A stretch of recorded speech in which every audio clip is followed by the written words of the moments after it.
Hello and welcome everyone. In this video, we will solve path to reach origin problem.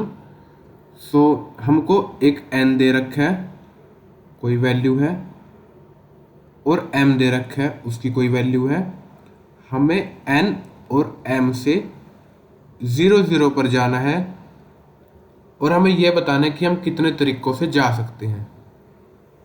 एक हमारा ये तरीका हो सकता है, एक हमारा ये तरीका हो सकता है, एक हमारा ये तरीका हो सकता है, एक हमारा ये तरीका हो सकता है, एक ये वाला, एक यहाँ से ये वाला. तो तुम्हें आइडिया लग गया होगा. हमें ये बताना है कि हम कितने तरीकों से ऊपर जा सकते हैं. इसे फाइंड करने के लिए अगर हम किसी आई जे इंडेक्स पे खड़े हैं तो हम सिर्फ दो डायरेक्शन पे जा सकते हैं, या तो हम अप पे जाएंगे या हम लेफ्ट पे जाएंगे. अगर तुम आई जे पे खड़े हो, अप जाने के लिए तुम्हारी एक रो कम होती है, कॉलम सेम रहता है. तो ये हो गया अप के लिए. या हम जाएंगे लेफ्ट डायरेक्शन में. लेफ्ट डायरेक्शन में जाने के लिए तुम्हारा रो सेम रहता है, कॉलम एक कम होता है. रो सेम, कॉलम एक कम. ये हम गए लेफ्ट डायरेक्शन में. यहाँ पे एक चीज़ नोटिस करने की ये है, अगर तुम्हारे पास सिर्फ एक ही रो हुई और तुम किसी इंडेक्स पे खड़े हो तो वहाँ से 0 0 पे जाने का सिर्फ एक तरीका है, जो कि है लेफ़्ट. और किसी तरीके से नहीं जा सकते, सिर्फ एक तरीका है. तो यहाँ पे हम सारी जगह 1 फिल कर देंगे. अब बात करते हैं 0 कॉलम की. 0 कॉलम पे अगर तुम किसी इंडेक्स पे खड़े हो, तुम्हें 0 0 पे जाने सिर्फ एक तरीका है जाने का, जो कि है अप डायरेक्शन. तो यहाँ पे हम सिर्फ एक तरीके से जा सकते हैं. यहाँ भी हम 1 फील कर देंगे.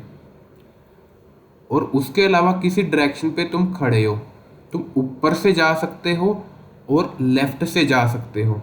तो यहाँ से तुम जा सकते हो, यहाँ से जा सकते हो. तो तुम्हारे यहाँ पे दो तरीके हैं.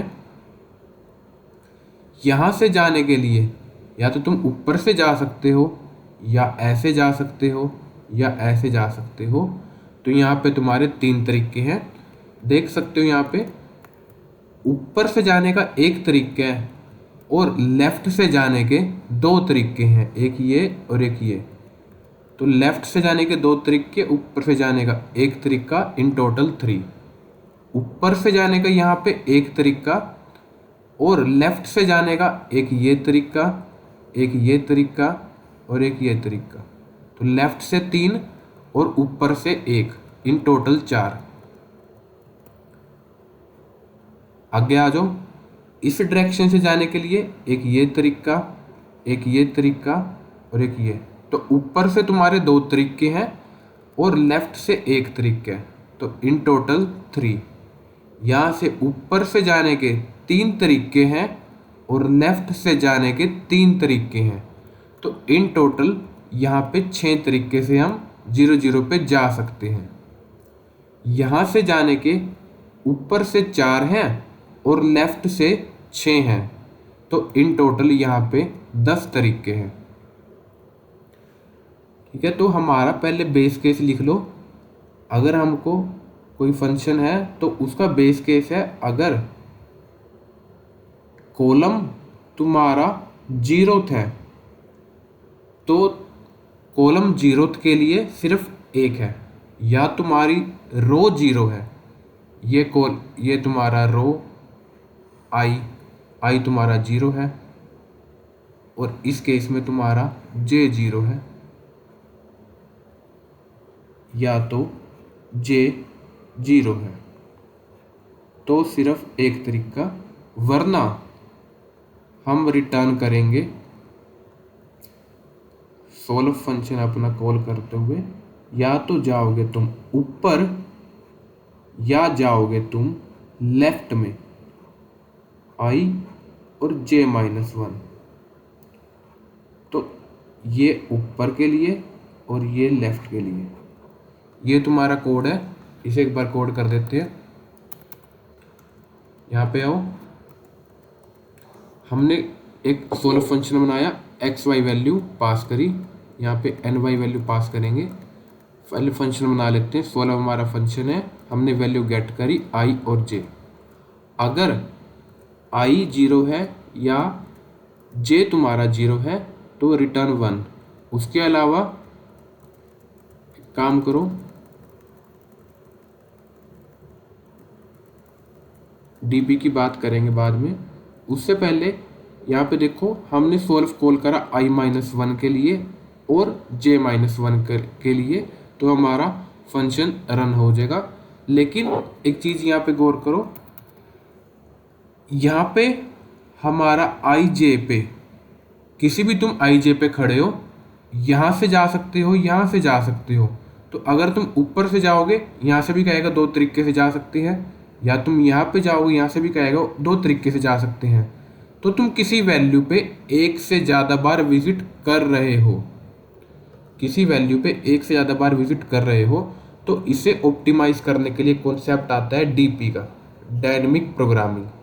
क्योंकि यहाँ पे 2 वैल्यूज चेंज हो रही हैं आई और जे, तो हम 2D डीपी बना लेंगे। ठीक है, तो ये जो मैट्रिक्स है ये हमारी 2D डीपी को रिप्रेजेंट कर रहे हैं।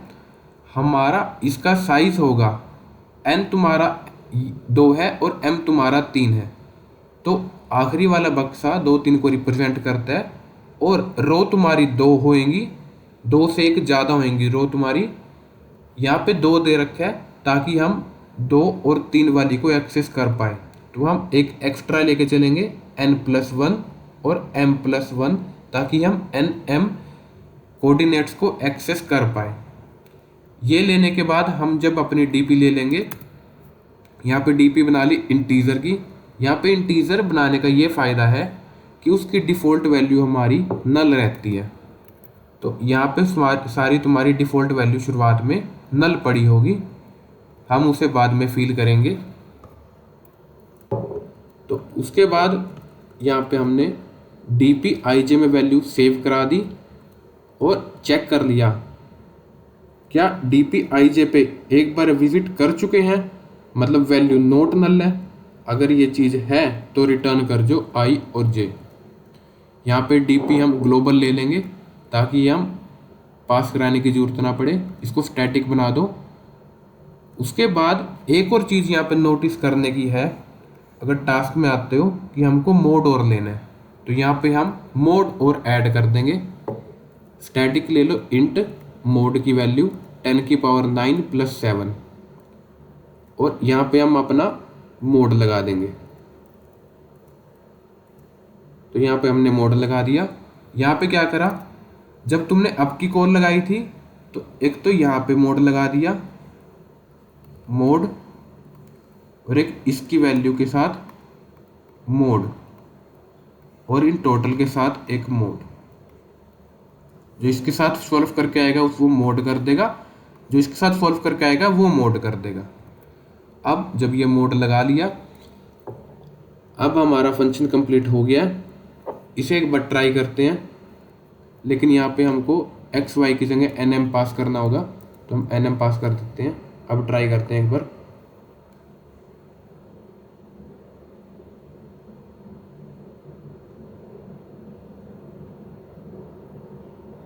हो गया, सबमिट करते हैं।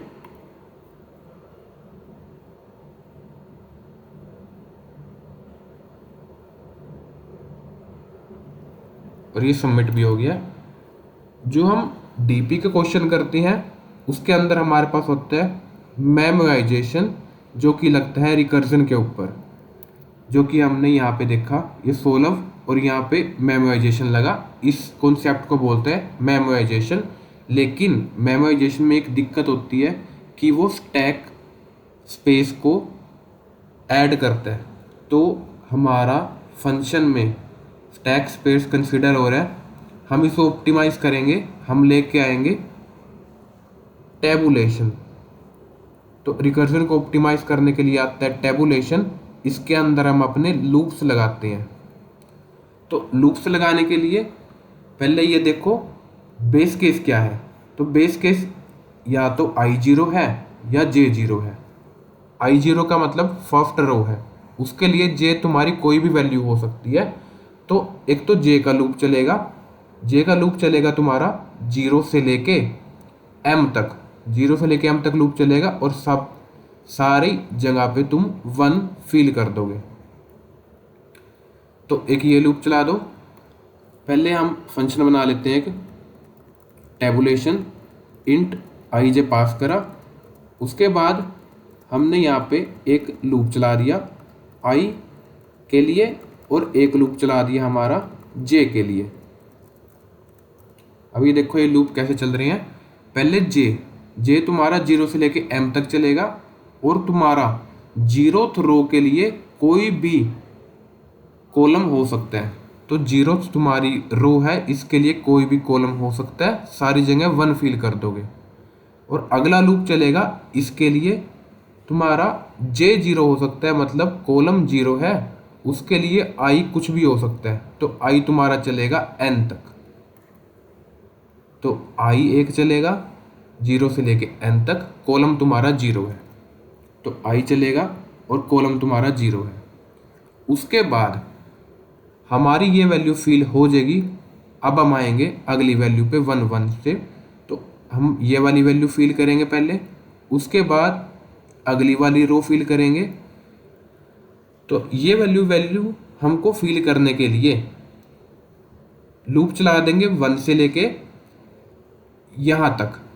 तो हमको ये पूरा ट्रैवर्स करना है, करंट रो के लिए हमको पूरा m तक ट्रैवर्स करना है, और ये वाली चीज़ हर रो के लिए वैलिड है। पहले हम इस रो को ट्रैवर्स करेंगे, उसके बाद अगली रो को ट्रैवर्स करेंगे, क्योंकि हमें रिक्वायरमेंट है अप की और लेफ़्ट की। तो अप की रिक्वायरमेंट है और लेफ़्ट की रिक्वायरमेंट है, यहाँ से हमको अप और लेफ़्ट पता होना चाहिए। तो इसका लूप चला दो 1 से लेके n तक, ये हो जाएगा रो के लिए, और एक कॉलम के लिए चला दो 1 से लेके m तक, ये कॉलम के लिए लूप चल गया। उसके बाद ये जो हम यहाँ टेबुलेशन मेमोराइजेशन में कोड लिखते हैं dpij, ये वाला सेम टू सेम कोड इसके अंदर लिख दो। लेकिन यहाँ पे अब एक चीज़ होगी, जो सोल्व है, सोल्व की जगह हमारा dp होगा बस, बाकी सेम टू सेम कोड वही एज इट इज़ है, i-1 j प्लस में i और j-1, और आखिर में हम रिटर्न कर देंगे dp आखिरी वाला इंडेक्स 2 3, हमको 2 3 बोला गया था, तो हम 2 3 n और m रिटर्न कर देंगे, n और m यहाँ से रिटर्न कर देंगे। तो अब हम इसको हटा के, सोल्व फंक्शन को हटा के टेबुलेशन फंक्शन कॉल करेंगे। तो यहाँ पे हम पास कर लेंगे अपना n और अपना m गेट कर लिया। यहाँ पे हम मोड और लगा देते हैं इसके साथ। तो ये वाला कोड हमारा हो गया, इसे एक बार सबमिट करते हैं।